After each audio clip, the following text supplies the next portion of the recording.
Hello दोस्तों, so today we are going to discuss the topic SN1 and SN2 reactions। तो इस video के बाद में आपको 15 मिनट के अंदर SN1 SN2 रिएक्शंस वाला टॉपिक पूरा क्लियर हो जाएगा। तो चलिए शुरू करते हैं। तो सबसे पहले SN2 की बात करते हैं।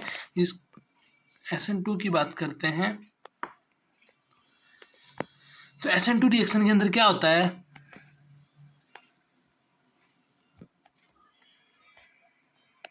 SN2 रिएक्शन के अंदर क्या देखते हैं, यहाँ अपने पास हैलोजन होता है, ये अपना हैलोजन है, और यहाँ होता है अपने पास न्यूक्लियोफाइल।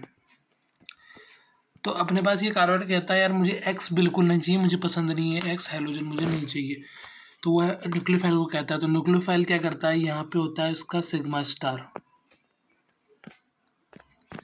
यहाँ पे इसका होता है सिग्मा स्टार।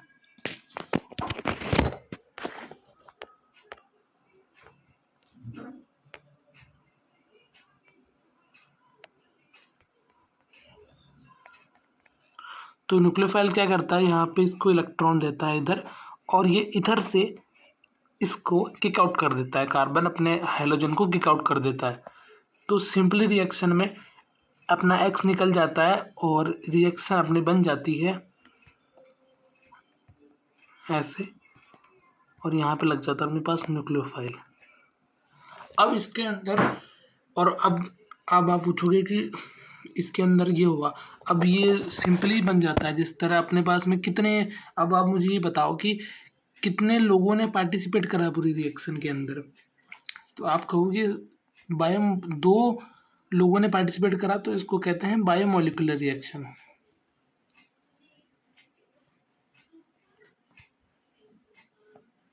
ठीक है, बायोमोलिकुलर रिएक्शन हो गई। और दूसरी चीज अपने पास में क्या हो जाती है,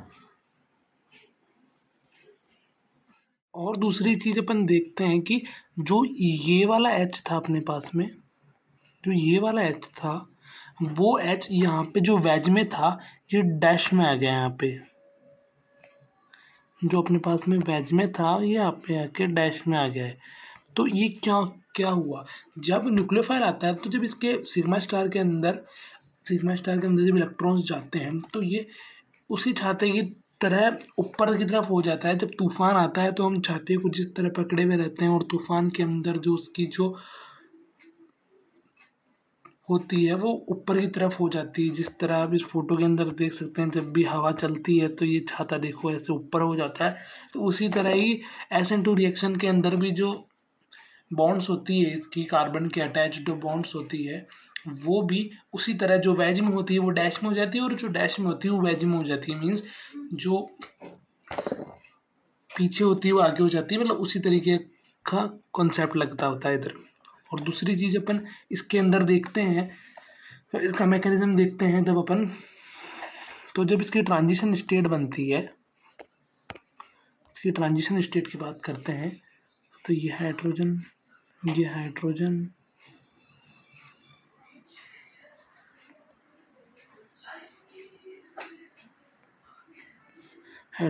न्यूक्लियोफाइल हो जाता है, ये अपना हैलोजन हो जाता है।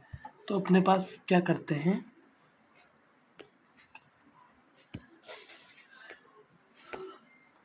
ये अपने पास में हैलोजन हो जाता है, यहाँ पे अपने पास न्यूक्लियोफाइल आ जाता है। मीन्स कि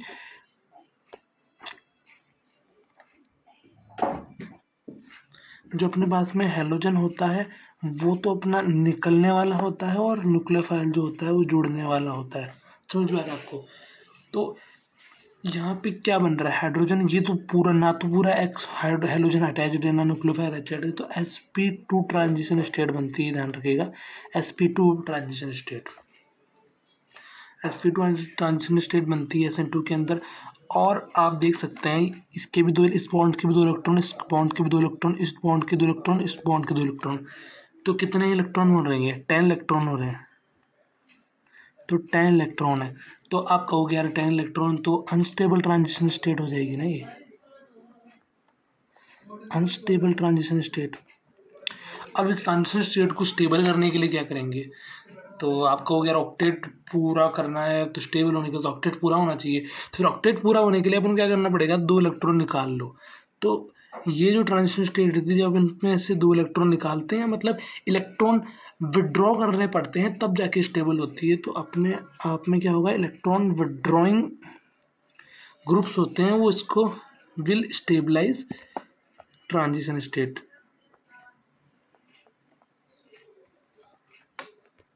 ठीक है, अब अगली बात करते हैं। और अपने पास में क्या आता है कि अब ये बताओ मुझे आप कि अब मुझे ये बताओ,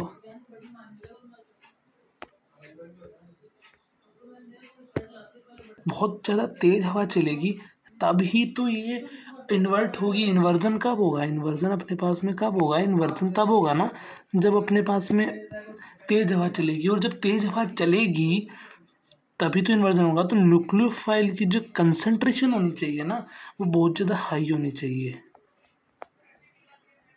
अपने पास में न्यूक्लियोफाइल की कंसंट्रेशन बहुत ज़्यादा हाई होनी चाहिए, मतलब बढ़िया हवा होना चाहिए ना यार। बढ़िया हवा होगी तभी तो ये इन्वर्ट हो पाएगी अम्ब्रेला जो है मीन्स की। और जो साइंटिस्ट ने इस पे काम करा था उनका नाम वॉल्डन था, तो इसका नाम वॉल्डन इन्वर्जन भी पड़ गया उसी दिन से। तो आप ये चीज़ ध्यान रखिएगा, ये बहुत काम आती है चीज़ें। और तो इसी के साथ में इसी के साथ में रिएक्शन, तो अपने पास में रिएक्शन मैकेनिज्म जो ख़त्म हो गया। बट जैसे जैसे अपन उसके क्वेश्चंस करेंगे तब जाके समझ में आएगा। तो क्वेश्चंस चालू करते हैं अपन अब। जैसे ये देखिए,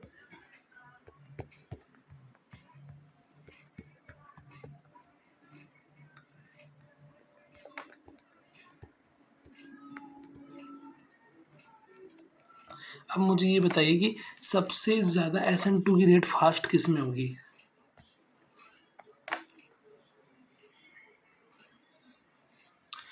तो आप कहेंगे कि NO2 जो होता है ये इलेक्ट्रॉन विड्रॉइंग होता है, इसमें -R लग रहा है या -M भी कह सकते हैं। तो इसके अंदर -M लग रहा है, तो इसकी रेट बहुत ज़्यादा होना चाहिए। तो ये A B C के अंदर से देखते हैं अपन, तो आप कहोगे B हो जाएगी। और O जो होता है वो इलेक्ट्रॉन डोनेट करता है अपने बैक बॉन्डिंग के थ्रू। तो ये तो इलेक्ट्रॉन डोनेट कर रहा है, तो ये तो होगा ही नहीं। तो अपने पास B A और C, इस तरीके का इसका रेट का कौन सी फास्टर है, ये रेट अपने पास पता। तो अब बताओ इसके अंदर रेट क्या है। तो आप कहोगे यार यहाँ पे तो सब कुछ है मतलब, बट इसमें रेट कैसे पता लगाऊँ मैं, इलेक्ट्रॉन डोनेटिंग से पता लगाऊँ। इन दोनों में से तो सेम ही बात हो रही है, तो इन दोनों के अंदर तो मैं रेट कैसे बताऊँ। तो रेट बताने के लिए दूसरा अपने पास में चीज़ काम आती है, उसका नाम है ब्रांचिंग। तो आप कहोगे भैया यार ब्रांचिंग से कैसे बताएं। तो ब्रांचिंग से ऐसा बताना है जैसे न्यूक्लियोफाइल को अप्रोच करने में जो ज़्यादा मतलब जहाँ पे ज़्यादा भसड़ होती है, तो वहाँ पे अपन को चलने में मुश्किल होती है। जहाँ पे किसी भी क्राउडेड एरिया में जाते हैं तो वहाँ पे अपन को काफ़ी हसल बसल हो जाती है, तो वहाँ पे निकलना मुश्किल हो जाता है। बट जब बिल्कुल स्मूथ रास्ता होता है तो वहाँ पे साइकिल चलाने में, लॉन्ग ड्राइव में जाने में बहुत मज़ा आता है। तो उसी तरीके से यहाँ पर भी वही कंसेप्ट लगता है कि जैसे बी के अंदर अप्रोच करना बहुत मुश्किल होगा, क्योंकि यहाँ पे देखो इतने मोटे मोटे ग्रुप लगे हैं, इतने मोटे मोटे ग्रुप लगे हैं। तो यहाँ पे अप्रोच करना सबसे मुश्किल होगा, तो बी सबसे लास्ट में। फिर अपने पास बात करते हैं फिर सी, फिर अपने पास बात करते हैं ए। तो ए, क्योंकि ए के अंदर अपने पास में ओनली 2 मिथाइल ग्रुप है। सी के अंदर बात करते हैं तो यहाँ पे ये भी लगा हुआ है, ये भी लगा हुआ है, और यहाँ पे इतना बड़ा ग्रुप ये भी लगा हुआ है। तो दैट्स वाई सी अपने पास के अंदर अनस्टेबल है। तो अगला एग्जांपल लेते हैं अपन, फैक्टर कौन कौन से अफेक्ट करते हैं SN2 रिएक्शंस को। सो डिस्कस करते हैं SN2 रिएक्शंस के अंदर। तो सबसे पहले अपने पास में हाई कंसंट्रेशन होना चाहिए, बिकॉज अगर कोई छाता है तो छाते को इन्वर्ट करने के लिए हमको तेज हवा चाहिए। तेज हवा चाहिए मतलब न्यूक्लियोफाइल की कंसंट्रेशन बहुत ज़्यादा होना चाहिए, तेज हवा तभी होगी। उसी तरीके से न्यूक्लियोफाइल अच्छा होना चाहिए, तभी अपने पास में हैलोजन को डिस्प्लेस कर पाएगा। और आपको पता है न्यूक्लियोफाइल को अटैक करने के लिए हिंड्रेंस कम होने चाहिए, तभी तो न्यूक्लियोफाइल ढंग से आके उसको डिस्प्लेस कर पाएगा। तो अपने पास में हिंड्रेंस कम होना चाहिए और हिंड्रेंस की प्रायोरिटी होती है 1 डिग्री हैलोजन सबसे अच्छा, 2 डिग्री उसके बाद और 3 डिग्री सबसे बेकार। तो ये होता है लिविंग ग्रुप अच्छा होना चाहिए और लिविंग ग्रुप के अंदर आप ये देख सकते हैं आयोडीन सबसे अच्छा, ब्रोमीन उससे ख़राब, क्लोरीन उससे ख़राब और अपने पास फ्लोरीन बिल्कुल ख़राब हो तो कंडीशन में ही नहीं आता है। और आपको पता है कि ट्रांजिशन स्टेट के अंदर 10 इलेक्ट्रॉन होते हैं, तो उसी तरह इसको SN2 रिएक्शन के अंदर इलेक्ट्रॉन विड्रॉइंग जो होता है उसकी रेट को बढ़ा देता है। तो ये पॉइंट्स आप बिल्कुल ध्यान रखें। कोई भी क्वेश्चन आएगा तो सबसे पहले आप देखेंगे अपना, कोई भी क्वेश्चन आएगा अपने पास के अंदर, अपने पास में कोई भी क्वेश्चन आएगा तो फर्स्ट प्रायोरिटी आप ये रखिएगा, सेकंड प्रायोरिटी ये रखिएगा, थर्ड प्रायोरिटी ये रखिएगा, फोर्थ प्रायोरिटी ये और 5 प्रायोरिटी ये। तो इसी प्रायोरिटी से क्वेश्चन करेंगे तो कोई भी क्वेश्चन नहीं अटकेगा। अपन क्वेश्चंस, तो क्वेश्चंस के अंदर सबसे पहले ये वाला क्वेश्चन सब एक बार सभी को और फिर डिस्कस करते हैं अपन। तो सबसे पहले ये ग्रुप जो आप दिख रहा होगा ये अपने पास में -R करता है, तो ये अपने पास में -R करता है। इसके अंदर अपने पास ब्रांचिंग ज़्यादा है, तो ब्रांचिंग ज़्यादा होने की वजह से अपने पास इसमें बहुत ज़्यादा ब्रांचिंग है, तो इसमें बहुत ज़्यादा ब्रांचिंग है, इसमें इसके SN2 की रेट कम हो जाएगी, इसकी रेट कम हो जाएगी। तो अपने पास में प्रायोरिटी ऑर्डर क्या रहेगा, P सबसे अच्छा है क्योंकि इलेक्ट्रॉन विड्रॉइंग ग्रुप है तो रेट बढ़ा देगा। फिर उसमें Q, क्योंकि यहाँ पे अपने पास के अंदर इलेक्ट्रॉन विड्रॉइंग ग्रुप नहीं है, यहाँ पे डोनेटिंग ग्रुप है तो हमें इंडेक्स में प्लस हाई लग रहा है तो R सबसे कम, और S के अंदर क्योंकि एंट्रेंस है तो ये सबसे कम हो जाएगा। तो ये वाला प्रायोरिटी ऑर्डर इधर रहेगा। अब सेकंड क्वेश्चन की तरफ चलते हैं अपन, तो सेकंड क्वेश्चन के अंदर क्या बता रहा है, ये कर रहा है माइनस है, ये अपने कर रहा है इधर -R, जो फिनाइल होता है अपना वो विड्रॉ करता है। ये चीज़ भी अपने पास के अंदर क्या करेगी, ये तो अपने को देगी इलेक्ट्रॉन और ये -R कर रही है, तो सबसे अच्छा हो जाएगा P, फिर R, फिर Q। अब बात करते हैं थर्ड वाला क्वेश्चन, काफ़ी अच्छा हो जाएगा एक तरीके से। सबसे पहले तो अपन बात करते हैं, ये वाला क्वेश्चन काफ़ी शानदार क्वेश्चन है तो इसको अच्छे से डिस्कस करते हैं। तो इसके अंदर क्या है, यहाँ पे अंदर अपने पास में आप सॉल्वेंट मान के चलिए, पोलर प्रोटिक सॉल्वेंट है ना, PPS अपने पास में सॉल्वेंट है ना, ठीक है, PPS अपने पास सॉल्वेंट है। तो सबसे पहले तो अपन कंसंट्रेशन के ऊपर बात करें कि अपन ने सबसे पहले पढ़ा था कि higher the concentration higher the rate of SN2 reaction. तो अपने पास में कंसंट्रेशन तो Q और R की ज़्यादा है तो P तो सबसे लास्ट में हो जाएगा फिर तो P अपने पास में लास्ट में हो गया है ना, P अपने पास में लास्ट में हो गया। अब बताइए NaSH, तो यहाँ पे सब NaO माइनस बन जाएगा यहाँ पे और इस जगह बन जाएगा NaS-, ठीक है। तो जो ये वाला जो पार्ट है ये अच्छा न्यूक्लियोफाइल होगा क्योंकि ये अपना इलेक्ट्रॉन अच्छे से दे पाएगा, अपने इलेक्ट्रॉन्स दे सकता है ना। न्यूक्लियोफाइल मतलब क्या होता है, इलेक्ट्रॉन जो अपने इलेक्ट्रॉन्स दे सके, जो डोनेट कर सके, तो क्या होगा ये अच्छे से दे सकता है तो अपने पास के अंदर R सबसे पहले आ जाएगा और ये उससे कम अच्छे से दे सकता है। कंसंट्रेशन दोनों के सेम है, दैट्स वाई हम न्यूक्लियोफिलिसिटी जाते हैं कि जो अच्छा न्यूक्लियोफिलिसिटी जिसकी अच्छी होगी वो पहले आ जाएगा रेट के अंदर और फिर इसके बाद के अंदर Q आ जाएगा। तो ये अपने पास में इसका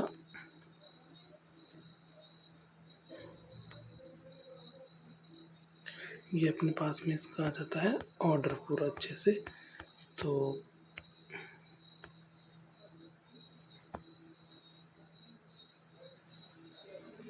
ये आप ध्यान रखिएगा बिल्कुल ही, क्वेश्चन एक बार आप ट्राई करिएगा सारे अच्छे से। और अब आगे चलते हैं अपन जिसका नाम है SN1 रिएक्शन। अब SN1 रिएक्शन डिस्कस करते हैं अपन, है ना। SN1 रिएक्शन के अंदर क्या होता है, अपने पास में जो सॉल्वेंट होता है ना,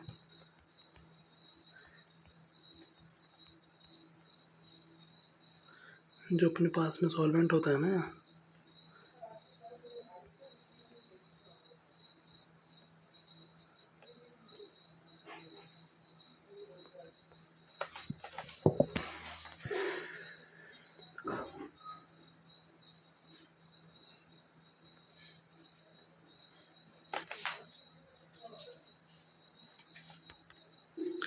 अपने पास आप पूछोगे यार पीपीएस क्या होता है? पोलर प्रोटिक सॉल्वेंट होता है। पोलर प्रोटिक सॉल्वेंट होता है जब इलेक्ट्रोनेगेटिव एटम होता है ना, जैसे फ्लोरीन है, अपने पास ऑक्सीजन है, ये हाइड्रोजन से अटैच्ड होता है ना, electronegative atom, highly electronegative atom जो हाइड्रोजन से अटैच होता है, तो उनको अपन पोलर प्रोटिक सॉल्वेंट कहते हैं। तो पोलर प्रोटिक सॉल्वेंट क्या करता है अपने पास में, यहाँ पे जैसे एग्जांपल ले लो आप, पोलर प्रोटिक सॉल्वेंट होता है, इसकी क्वांटिटी जो होती है वो हाई क्वांटिटी में होता है, ये अपने पास में हाई क्वांटिटी में एग्जिस्ट करता है। तो क्या करता है ये, इसकी polar due to high polarity, ये जो कंपाउंड है अपने पास में कार्बन कंपाउंड ये वाला, ये अपने आप टूट जाता है। कैसे?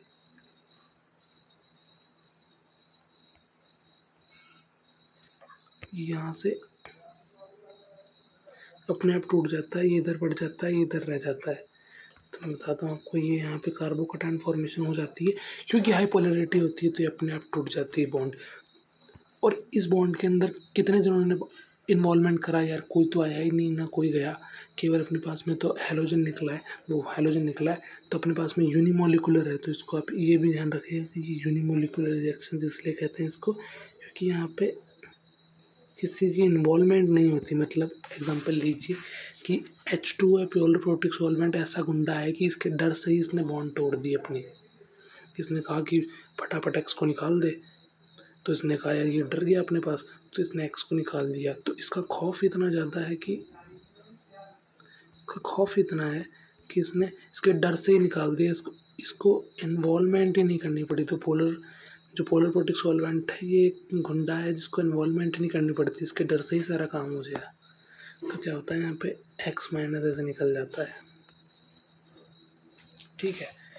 तो ये अपने पास में इन्वॉल्वमेंट होती है। और अब आपको पता है, देखो अब कार्बोकैटायन फॉर्मेशन हो जाती है, तो ये इसका तो अपने पास में मैकेनिज्म हो गया। अब आपको पता है इसको स्टेबलाइज करने के लिए अपने पास में इलेक्ट्रॉन डोनेटिंग ग्रुप ही स्टेबलाइज करते हैं। दूसरी चीज़ अपने पास में है, और इसके अंदर अपने पास में 3 डिग्री कार्बोकैटायन, फिर 2 डिग्री, फिर 1 डिग्री, ये इसकी रेट होती है अगर कहीं पे मिलता है। अब आप कहेंगे कि यार कार्बोकैटायन के अंदर जितनी ब्रांचिंग होगी, जैसे मैं मानूँ यहाँ इस जगह कार्बोकैटायन बन रहा है और यहाँ पे ऐसे है, और एक ऐसे है, यहाँ पे हाइड्रोजन है, और यहाँ पे कार्बोकैटायन है, और एक यहाँ कार्बोकैटायन है, ठीक है। तो आप कहोगे यार कौन सा स्टेबल है? तो आप कहोगे ना यार यहाँ से भी ये सब CH3 है तो यहाँ से भी प्लस आई लग रहा है, यहाँ से भी प्लस आई लग रहा है, यहाँ से भी प्लस आई लग रहा है। तो यार इतनी सारी जगह से प्लस आई लग रहा है, तो अपने पास में P वाला, Q वाला और R वाला, तो कौन ज़्यादा स्टेबल है? तो आप कहोगे ना यार P ज़्यादा स्टेबल है, Q उससे कम, फिर R उससे कम। तो यार ये अपने स्टेबिलिटी का ऑर्डर हो जाएगा, और यही अपने पास में SN1 रिएक्शन का ऑर्डर हो जाएगा। तो ध्यान रखिएगा जितनी ज़्यादा ब्रांचिंग होगी,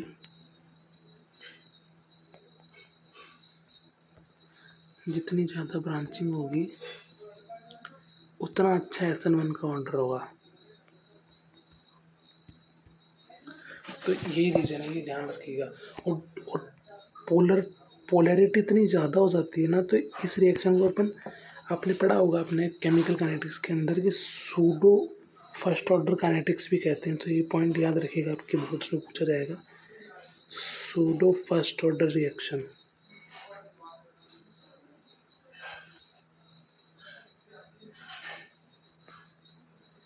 मतलब मैं एक रेट लो लिख के दिखा देता हूँ आपको। इसका रेट लो इस तरह होता है,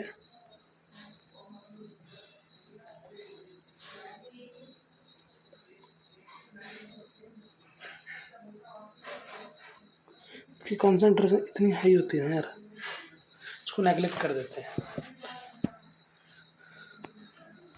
तो अपने पास में आगे डिस्कस करते हैं अपन। आगे अपने पास में कुछ क्वेश्चन है वो डिस्कस करते हैं।